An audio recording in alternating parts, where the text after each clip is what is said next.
like to introduce to you Ann Loehndorf, who is going to talk a little bit about her experience with Social Security. She's a retired state of Florida worker, and it's lucky that you're retired because Pink Slip Rick probably would have retired you along with the rest of us. So he's evil. Oh, that's true. He truly is evil. And one of the things before I go on to what I was going to say, as far as the state employees go, everybody has complained, or Rick, not everybody, Rick Scott and his cohorts have complained about the pension that the state employees receive. Well, I would like to tell you that I worked for the state for over 40 years, and when I first started, I did pay into the pension. But our great legislature, in one of their wonderful decisions, decided that we would not get pay raises.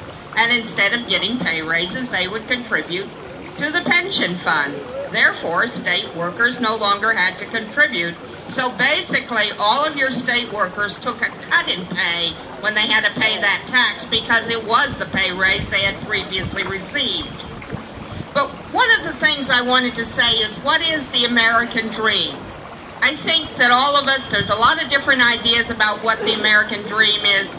But to me, one of the basic things it is you work hard, you raise your children, you want to retire and have good years in your golden years, and you want to see your children succeed and do better than you're doing. Well, right now we're on a course to destroy all of that.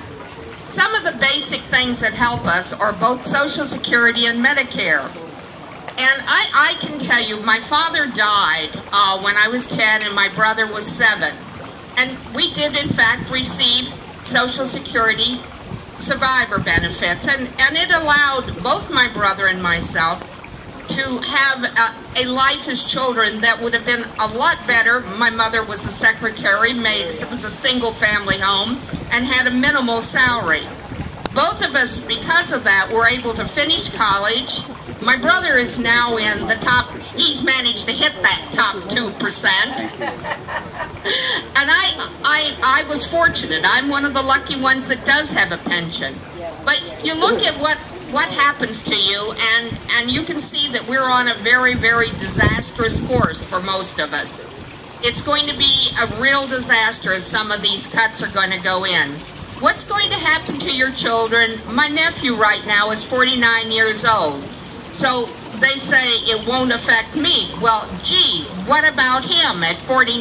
Does he have time to change things? No, the die is cast. He is financially where he is. There's no way that he can go back and make up. Social Security is that third leg. When you're retired, if you want to be comfortable, you do need your pension, you need your Social Security, and we have a ton of people out there who have nothing but Social Security. Just recently, this last year, I suffered a severe fall. I was in the hospital and then in rehab. It was almost 3 months. I looked at the bills. It was over $100,000. There is no way in this world that I could have paid that without Medicare. Medicare picked up the brunt of that. I had to have rehab. I broke my knee. I have screws in my knees. I have 10 screws in my arm. I literally could not move my arm more than an inch. That's it. Now I have maybe not full motion, but good enough where I can do everything. So when we talk about cutting these things, what we're talking about is destroying lives, leaving people where they're totally unable to take care of themselves. We're talking about children that won't be able to have what they need. As I said, we grew up using Social Security.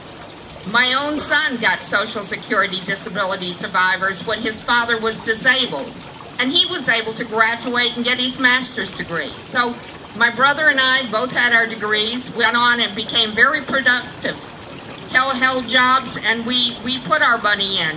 My brother made the comment that while he quits having to pay into Social Security around somewhere between May and June of the year, he's retired now, and he said it would have been no problem for him to have paid till the end of the year. It really would not have made a significant difference to him. So he cannot understand why they don't just go ahead and raise that where everyone pays it. It just really doesn't make sense.